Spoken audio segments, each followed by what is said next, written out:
Let's start with a basic tan function, the most basic tan function. And we remember that if we were to draw that, we think, okay, tan of 0 is 0, so it starts right there. And we also stop and think that we remember that the period is pi, and so it goes to split that in half, pi over 2 there, and negative pi over 2 there.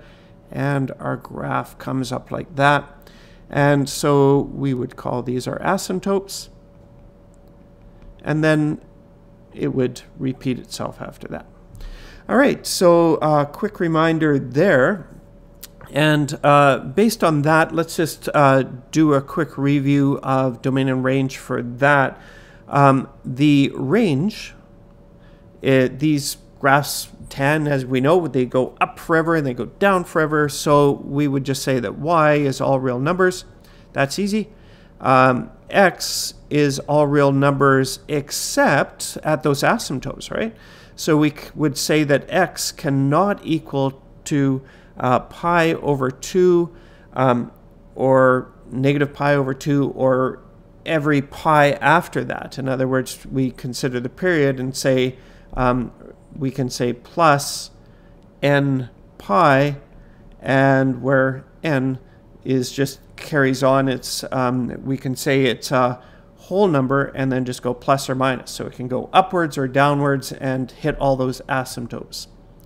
So let's take that and we'll move along to our y equals 3 tan 4x. And now, let's think about this one. We know that the period of the basic function, basic tan function, is pi, and we have a 4 in there. Now, that 4 would tell us that our period now is pi over 4, so pi over our n. And so if we were to graph this, now what we would say is, instead of it being pi over 2 there, we would divide that by 2, and we'd have pi over 8 and negative pi over 8. And let's double check that. So this whole thing here should be one period. So negative pi over 8 to positive pi over 8, so that's 2 pi over 8. 2 pi over 8 is the same as pi over 4. So yeah, that checks out with our period. So let's draw our asymptotes in there. And we would have this thing like that. Now, we could stop and say, okay, what does that 3 do again? Well, remember the 3, what it does is it increases the slope or the rise of these graphs between the asymptotes. And so they really has nothing to do with the domain and range. We could draw these a little bit steeper if we want, but as far as domain and range goes, irrelevant. Okay, so let's carry on. We are looking at range, and same as before, goes up forever. Because of that 3, it goes up faster forever, but it doesn't really matter. It still goes up forever. It goes down forever. All real numbers. Okay, and x are our domain, all real numbers, except for asymptotes again. Same scenario.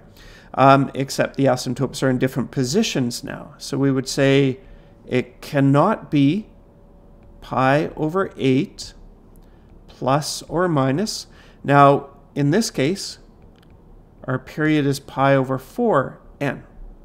And so, again, n being whole number, so that just catches all the asymptotes on the way up and all of them on the way down. And so we could just double check ourselves, pi over 8 minus pi over 4. And so that would be 2 pi over 8. And so that would bring us to negative pi over 8, which checks out. There's our other asymptotes there. All looks good. All right, we're all done.